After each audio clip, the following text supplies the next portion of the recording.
প্রথমে ভেবেছিলাম বরবটির ভর্তা বানাবো। যখন কাটতে বসি হঠাৎ মনে পড়ে গেল, ও মা, আজ তো শনিবার, আমার ঘরে তো নিরামিষ।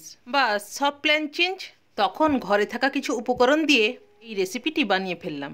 এই সবকটি উপকরণ প্রায় সকলের ঘরে থাকে, শুধু একটু কাজু রাখবেন, তাহলে যে কোনো সময় যে কোনো যুদ্ধে আপনিই জয়ী।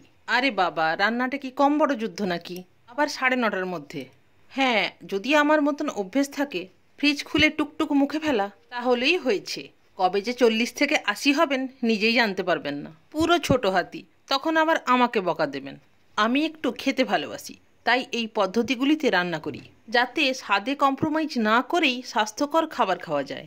আর দৈনন্দিন ঘরের রান্নাই আমি প্রতিনিয়ত আপনাদের সামনে রেখে চলেছি। আপনি ওই রেসিপিটি ঘরে ট্রাই করবেন।